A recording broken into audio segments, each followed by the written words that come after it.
Oke teman-teman, saya akan tunjukkan beberapa pertandingan catur online. Ya, ini saya melawan orang mana ini ya? Fantomaser. Namanya Fantomaser Rusia ya. Tapi benderanya dia bukan bendera Rusia ya.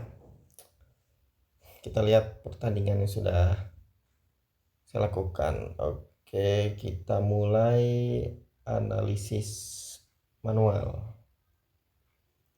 Saya memainkan bidak catur warna hitam. Saya yang putih. Dan musuh yang hitam. Di dalam permainan catur selalu banyak kemungkinan. Di sini saya adukan saja menteri. Saya tidak suka ada menteri sebetulnya di antara permainan ini. Tapi ingat, ketika menteri kita hilang, kita jangan langsung menyerah ya. Jangan pesimis, kita harus tetap optimis. Apalagi jika kita masih memiliki kuda 2, itu masih sangat besar kemungkinan bisa mengalahkan lawan ya. Oke, permainan terus berlanjut. Saya bidak putih ya teman-teman. Oke, di sini musuh memakan kuda saya makan juga kuda musuh, karena kuda itu berbahaya ya. Daripada, menurut saya kuda itu sangat berbahaya daripada seluncur ya. Jadi saya memakan kudanya juga. Kemudian dia melakukan skak kepada raja saya ya, ratu saya. Oke, saya halang dia. Nah, ini sebetulnya merugikan saya ya. Karena kenapa? Karena ketika di skakmat seperti ini, meskipun saya bisa memakan, bukan skakmat ya.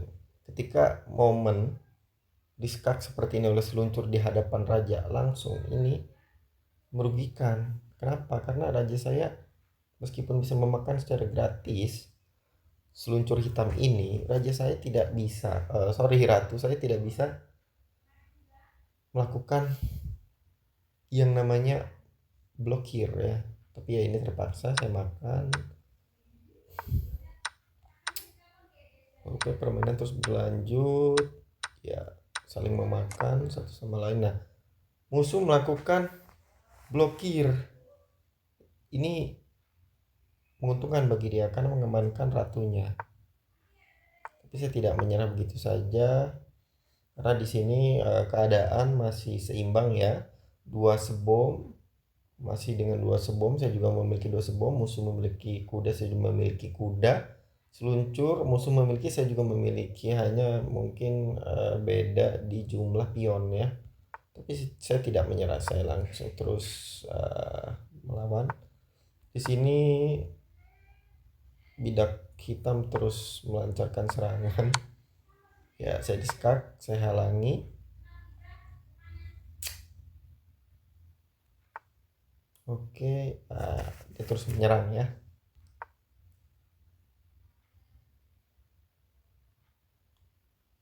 Saya tidak makan. Kenapa saya tidak makan pion hitam ini? Karena ini situasinya open ya. Jika saya open kepada ratu, si sebom ini ada di depan ratu saya maksudnya. Jika seluncur putih memakan pion hitam yang berada di depannya, maka saya akan kalah. Saya memainkan bidak pion yang lain. Oke, dia memakan, saya biarkan saja. Saya terus maju, karena kenapa? Karena jika pion ini dimakan oleh kuda, ini nanti berakibat pada situasi open kembali. Dan jika seperti ini situasinya, saya tidak memakan pion hitam di depan raja, tidak dimakan oleh kuda, maka ini akan menghambat perjalanan dari si sebelum bidak hitam musuh saya ini. Saya majukan bidak pion putih mengancam kuda. Oke, dia mundur. Saya majukan bidak pion yang lain ya. Oke, Nah, di sini mulai mengancam lagi.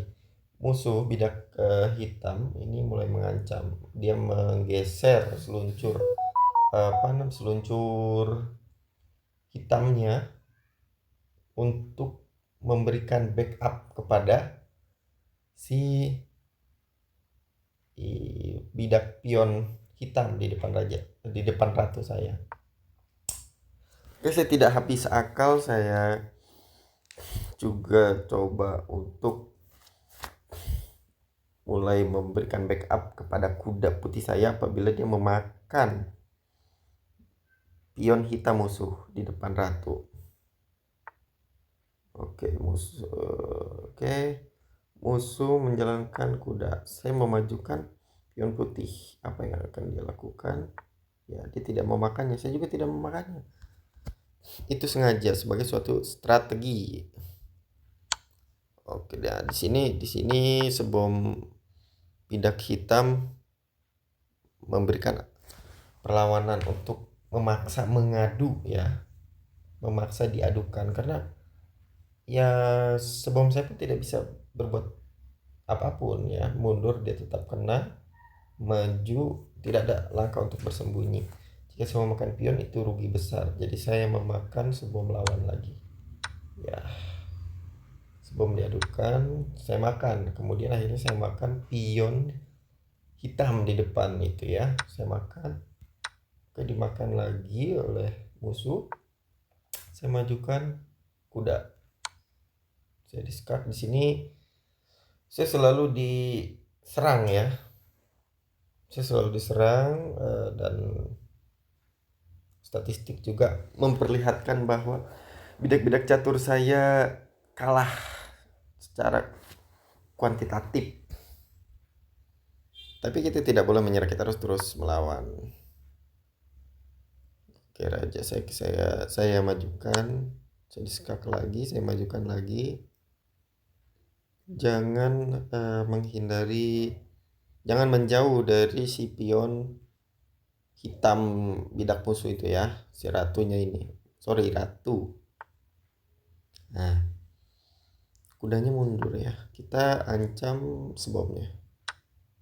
Oke, dia memakan pion putih saya makan lagi pion putihnya, meskipun ancamannya adalah kuda saya akan dimakan, tidak apa-apa. Oke, nah ini situasi terjepit ya, saya diambang kekalahan ini. Hanya tinggal menyisakan dua tentara yang memiliki kemampuan skill khusus ya. Ada sebom dan kuda putih. Sebom putih, kuda putih.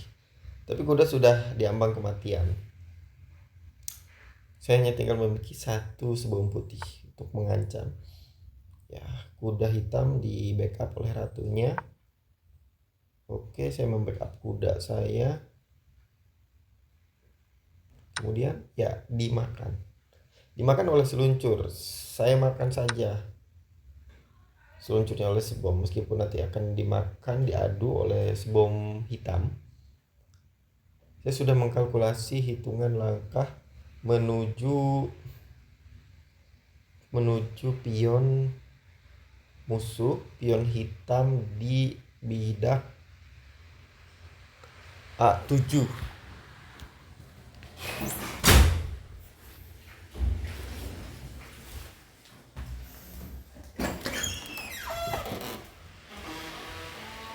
Oh sorry, hujan guys.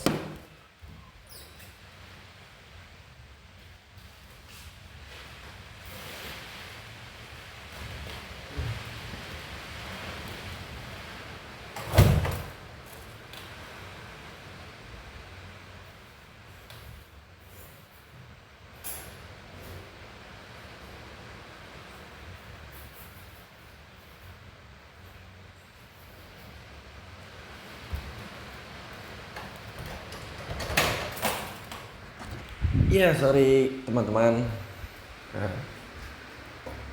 udah hujan ya, jadi saya perlu mengangkat beberapa barang. yang di luar. Kita lanjutkan kembali. Ya, di sini posisi saya sudah mulai terus terjepit ya. Saya diancam oleh kuda hitam musuh. Saya ancam kembali sebom musuh. Oke, dia berencana memakan pion putih saya di bidak A4 ya. Saya backup oleh menggunakan raja. Ya, dia berencana akan memakan pion putih saya di bidak F3, tapi sudah saya backup ya dengan sebom putih yang berada di bidak D3. Kemudian saya langkahkan ratu saya maju. Saya ingin berencana memakan pion musuh di A7. Nah, tapi saya disekak nih. Saya halangi. Sengaja saya halangi, saya adukan saja. Karena sebelum ini berbahaya ya. Saya mengkalkulasi lebih baik saya adukan saja sebelumnya, biarkan dia memiliki kuda. Karena kuda tidak bisa semobile sebom untuk bergerak jauh. Ya, akhirnya dia memilih untuk diaduk saja sebelumnya. Oke, saya makan sebelumnya pun. Nah, di sini statistik memperlihatkan bagaimana musuh dengan bidak hitam itu mendominasi permainan. Ratu musuh maju, ratu hitamnya maju. Saya majukan kembali, dia mulai mendekati pion-pionnya. Dia berencana menjaganya ya. Oke. Betul, saya maju kembali. Oke, dia menjaga pionnya. Di sini apa yang akan saya lakukan? Saya menjalankan pion-pion saya saja. Ratu tidak perlu dijalankan. Nah, kesalahan si musuh adalah menggerakkan kudanya mendekati ratu saya. Oke, saya majukan pion yang dekat dengan ratu saya ya, dari A4 menuju A5, tapi tidak dimakan ya. Itu sengaja strategi musuh. Mungkin dia tidak ingin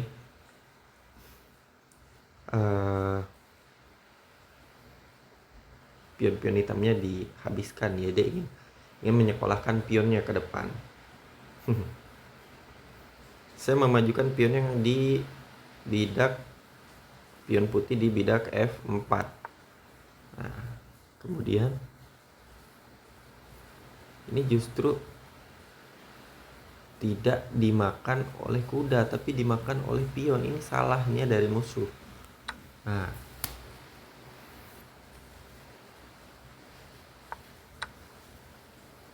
dalam posisi ini ratu saya tidak bisa bergerak kemana-mana. Jika saya tidak bisa melangkah dengan bidak apapun yang saya miliki, maka game ini akan berakhir remis ya. Maka saya majukan pion putih dari G5 ke G6. Nah, di sini bimbang. Terjadi kebimbangan yang dihadapi oleh musuh. Kenapa? Karena jika dia memakan pion putih itu, maka game berakhir miss.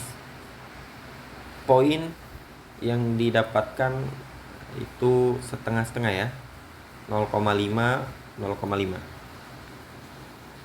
Nah, tapi jika tidak dimakan, pion ini kan maju terus bersekolah sampai menjadi bidak-bidak catur yang baru ya. Pasti dan sangat pasti akan menjadi menteri, jelas. Nah, dalam hal ini tidak ada cara musuh hitam untuk menghalangi pertandingan dari kekalahan jika dia tidak memakan pion putih saya. Tapi jika ingin berakhir imbang, musuh hitam harus memakan pion putih saya yang berada di bidak G6.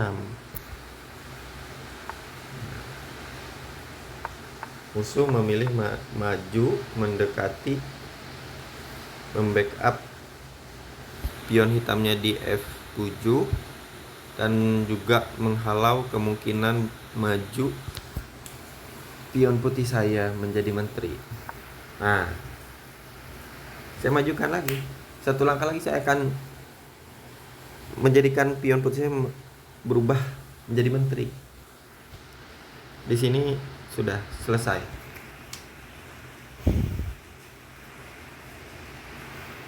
Ya, di sini terlihat bagaimana musuh tidak ingin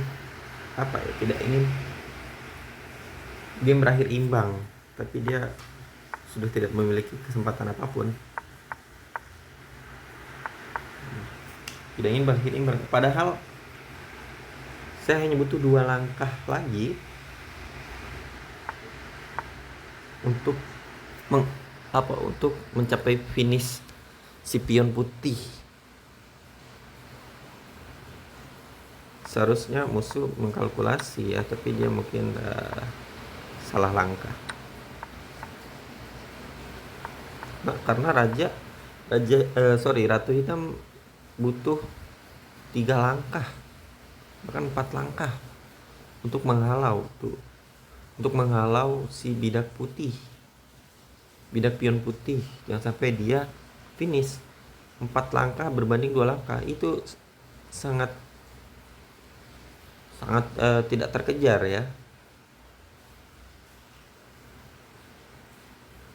Kuda pun tidak bisa berbuat apapun jika dia maju. Misalnya jika si kuda hitam ini mundur ke bidak E8 untuk menghalau si pion putih saya, maka saya akan memakan pion hitam musuh yang berada di F7. Jika seperti itu, maka kuda pun terancam nantinya. Dan tetap pion putih saya akan menjadi menteri. Di sini musuh sudah menyerah ya. Meskipun catur bidak putih saya hanya menyisakan 2 pion dan 1 ratu, tapi saya memenangkan game ini.